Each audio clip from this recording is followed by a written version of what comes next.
Thank you.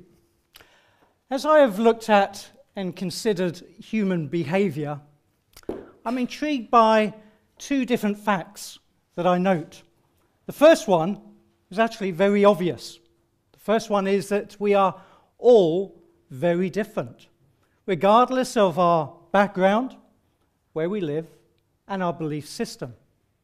However, the second fact, which I particularly want to focus on today for my talk, is that even though we are all very different, we're actually all very similar when it comes to one particular area of our life. Again, regardless of our background, where we live, and our belief system. Now, this particular fact, this particular condition that affects us all, is something that is very powerful. It's uninvited. It's devastating. Some people suffer with this for their life.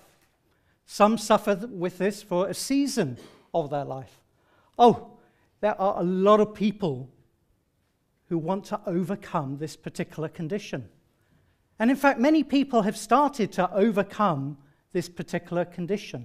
And as they have gone on to do exploits in their own lives and have made a positive, significant difference in those that they relate with. This particular condition is very, very powerful. It can strike at any moment.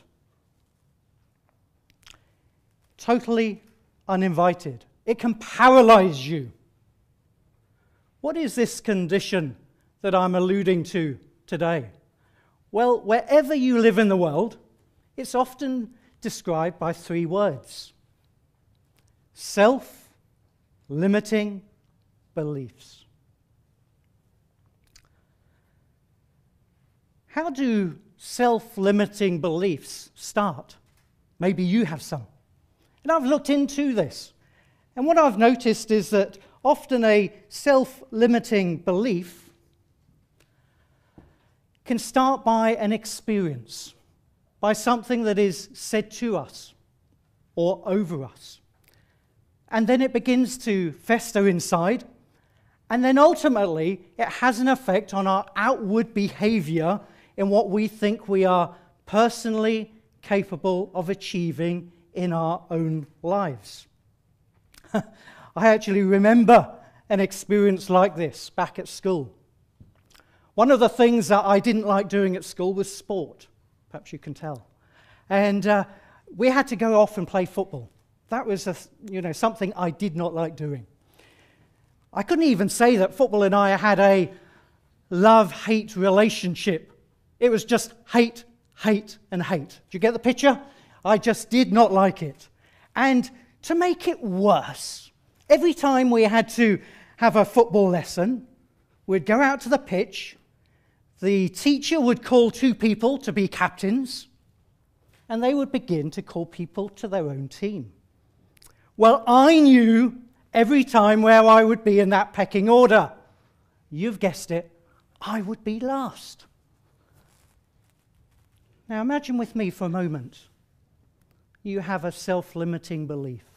You've got low confidence, and then you're called last. You weren't called actually because they wanted you. I wasn't called because they felt that I could do something to help them win the game. They called me because if they didn't call me, they couldn't start the game. They had to have me. So how can we overcome self-limiting beliefs? I want to put to you today 3 suggestions that I have noticed that have helped people around the world overcome self-limiting beliefs. The first one is beliefs. There comes a time with all of us where we begin to ask some big questions. Why are we here? Do I have a purpose? What's my mission? Do I have a voice? Can I have an influence? Will anyone listen? Why am I here? These are big, fundamental questions. However, they don't always get a positive answer. Why?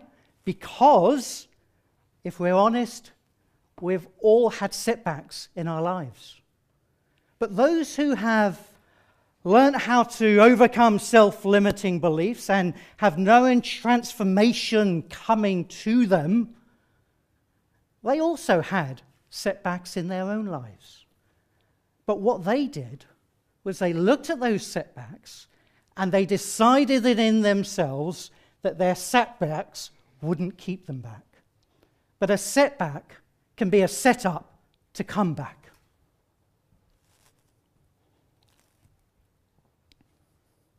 So beliefs are really, really important. And when we begin to get this in the right perspective, our outlook on life begins to change. The possibilities of what could happen, of why you're here. However, it doesn't just end with beliefs. Because you and I, we could believe lots of things together, but actually, if we don't do anything about them, it's futile. We admire certain sports. Let's take the Olympics for an example. We applaud those who enter, celebrate the winnings, people who are doing well, the boldness to enter. But I put to you that if you were able to sit down with some of them and say, come on, tell me, when you were young, when that first thought came to you, did you actually think you could win? Probably many of them would say no. But they came to a stage in their life where they thought, yes, I can. I can win. I can win. And what they did after that was that they were very intentional in what they did.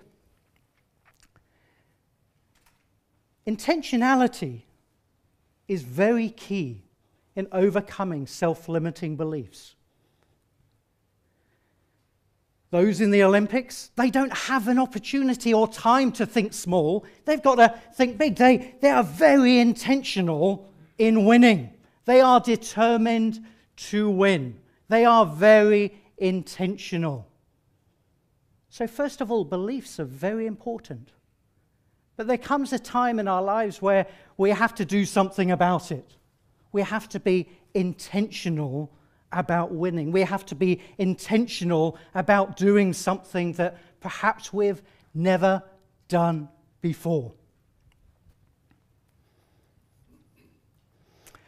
I remember when I was younger that when I was at school, we had an opportunity to go away for a week for work experience. And I chose to go off to Portsmouth to be part of the Royal Navy. And during the course of that week, I was the only one there from my school. And during the week, I was having a great time. Getting on well with everyone. Doing assault courses, getting muddy, having a great time, really enjoying myself. Until one day, when there was a knock on the door, and the person in charge came in and he handed out the program for that day. And as I took hold of the sheet of paper and looked at the program, my heart dropped. And as loud as I could shout inside of me so that no one could hear me, I shouted out, "No! This can't be happening to me! Why? Surely not! This can't be happening!"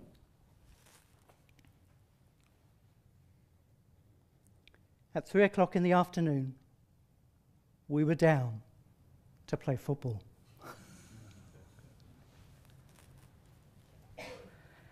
And then I had a crazy thought. Nobody here, apart from me, knows whether I'm good or I'm hopeless at football. Nobody. That secret is staying with me. I'm not sharing it with anyone. Zip. It's safe with me. No one will know about this. I wonder if I could play reasonably. Well, the morning came and went. And the dreaded 3 o'clock in the afternoon arrived. 2 captains were called, and they started to call people to their own team. And to my surprise, I was one of the first to be chosen. And I thought, wow, this feels good. I'm enjoying this. I could get used to this now. That was short-lived because then the whistle came for the start of the game. And I remember being on the pitch, and I looked up in the sky. And what I thought initially was the moon, because it was big, it was white, it was round. But no, it wasn't the moon. It was the football, and it was heading my way. It was like it had a homing device heading straight for me. It had my name on it. Eyes were round. What do I do? Do I hide? Do I pretend? I just did not see it. What do I do? And picture with me now. The ball is coming right my way, right in front of me. What do I do?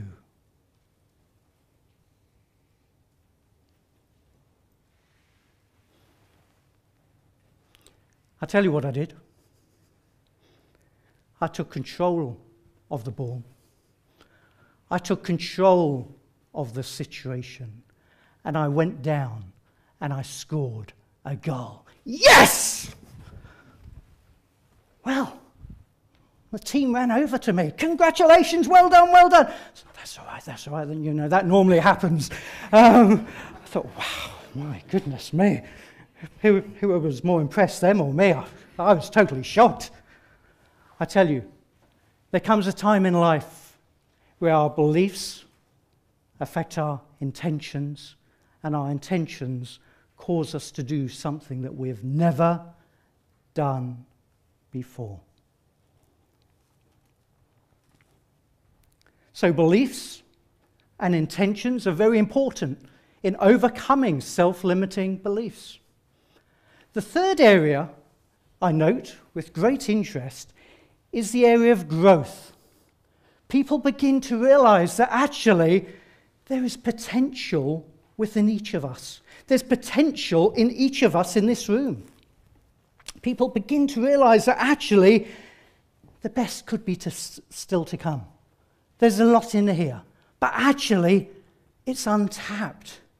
How can I see my potential? How can I grow in my potential? And what I notice about growth is it doesn't automatically happen. We might get older by the day, but that doesn't necessarily mean personal growth happens. But what I see is, first of all, it's modeled to us. When it's been modeled to us, we can begin to capture it, we can begin to embrace it for our own lives, and we can begin to see the possibilities and the potential that lays ahead of us. Modeling that to somebody is very, very important for us to capture. I remember at the age of 15, my father died when I was 11, and from the age of 11 to 15, I went through a number of difficult times in my life. I was a confused and rebellious teenager. Nobody as a teenager understood me. Don't know why. Nobody did. I was confused. I wanted out. Life seemed to go from bad to worse. Everything I put my hand to seemed to go wrong. There was no way out. But then I thought of a way out, because I thought to myself, I am in a dark hole here, and I've got to get out. And the only way I knew how to get out was literally to get out. So at the age of 15, I tried to commit suicide. I tried to take my own life. Took a huge overdose of tablets, only to wake up in a hospital with a tube down my throat, having a stomach pump out. And do you know what? The first thought that came to me was, Tony, you couldn't even do that right. A bit later, I met some friends, and they modeled to me transformation. They modeled to me leadership and hope and love and about what the future could hold. And actually, I like to call these people champions, because what they did was they championed leadership. They championed transformation. They championed the possibility of a new future. And they did that in such a way that they modeled it. I could see it. I could embrace it. And I could grow with it in my own life. And that's often how transformation can come about, because it's modeled to us. As I look at society today, we need transformation. My question to you today is, could you become a champion? Could you champion leadership, hope, potential, opportunities for people? I tell you, this world needs champions. I'm not talking about champions in the sense of trophies and awards, but I'm talking about champions of leadership, champions of those who will show and encourage potential in others. Transformation is possible. Beliefs, intentions, and growth. As you put these three things together, this mix, I put to you, wherever you live in the world, it will help you to overcome self-limiting beliefs.